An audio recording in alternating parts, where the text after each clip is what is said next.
So far, we've been really restrictive in what equations about programs we can prove. This is because proofs about recursive programs nearly always require proof by induction. This week, we're going to focus on proofs by induction on the natural numbers because you already learnt about that from John. That's the thing that mathematicians normally refer to as just proof by induction. But it turns out that you can write proofs by induction on any recursive data type, just like you can write programs by recursion on any recursive data type. So for example, you can write a proof by induction on lists, but that's for next week. So for now, we'll stick to natural numbers. So here's the natural numbers, and here's the addition function written by recursion on its first input. So in the last videos, we were able to write prove 0 plus n equals n using the proof method tested. And we have a minor new feature that you can now also write test, and Ask will change it to tested if it accepts it. But we could not prove n plus 0 is n by the same method.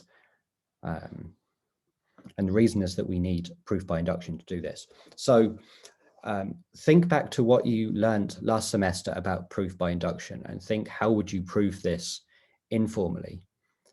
So first, we would need to prove it for n equals 0, and then we would say, if we assume that it holds for some number, then it also holds for the successor of that number. So that is, we first need to prove, first we need to prove 0 plus 0 equals 0. And this we can do just by running this program. We can run plus on the input 0 and 0 to get the output 0. And then this is just, we see this is true. Next, if we assume that we have this for some particular n, then we need to get it for the successor of n. So we need to say successor of n plus 0 is the successor of n. So how can we do this? Well, we can run this because plus does from on its first input, which means that the successor branch runs. So the left-hand side of this reduces to this successor of n plus z with the other bracketing. And then at this point, we can use the induction hypothesis that says that n plus 0 is n to replace this thing with n to get this. And this is what we wanted. So now I've done the two things that I need to do for an induction proof. I proved that it's true for 0, and that if it's true for n, then it's true for the successor of n. So between those two things, I'm allowed to conclude that this is true for every natural number n. Okay, so that's proof by induction informally. Now let's see how it's done in Ask.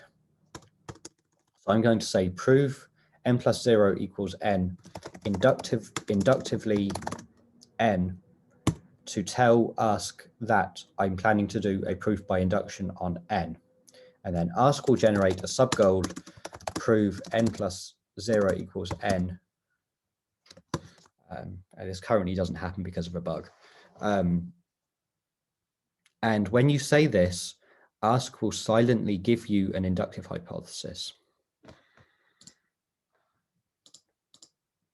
So the next thing I'm going to say is from n to split into two different cases depending on whether or not n equals 0.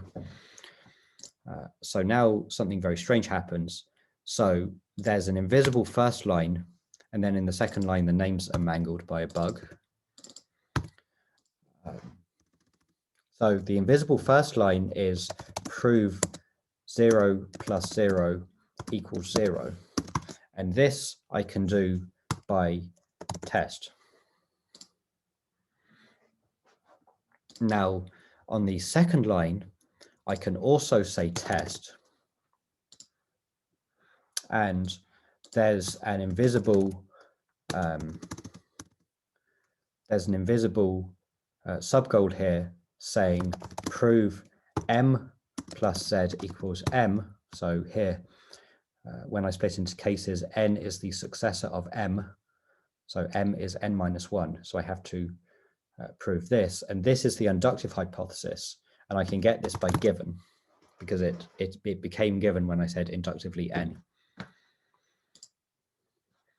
So that's a complete proof by induction of this fact about the natural numbers.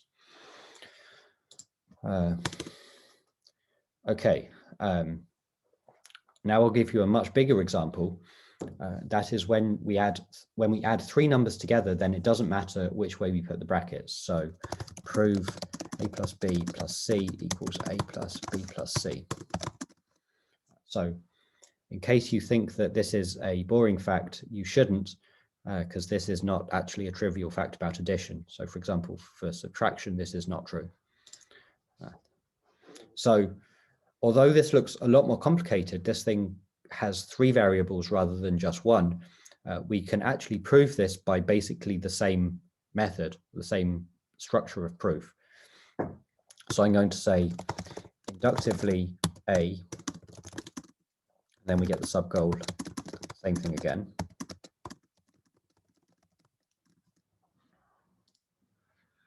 And then I'm going to say from A. And now the same thing happens, that we get a first case which is invisible and a second case with a mangled name.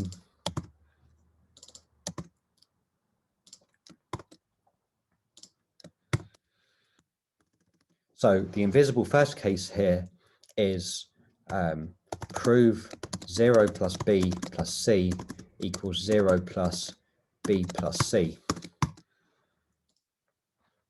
And it turns out that we can do this by test. So this is an example where Ask is surprisingly smart. So it's able to figure this out just by running these programs. Now, in the other branch, I can also say test, and then there's an invisible sub-branch saying where prove a prime b plus c is a prime plus b plus c, where a prime here is the thing that a is the successor of. So this is a minus 1. And this is the inductive hypothesis. So this is given.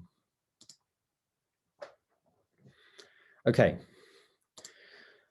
So there's something I should admit, which is that this whole thing is really subtle. And the difference between an easy proof and a hard proof is really hard to predict until you do it. So I've actually been cherry picking examples so that Ask can deal with them. So for example, I wanted to show you the fact that if you add two numbers, then the order doesn't matter. But it turns out that Ask can't do that yet. So we're going to do that next week. The thing that we need to be able to do that we can't do yet, but we will be able to do next week, is to say from an equation.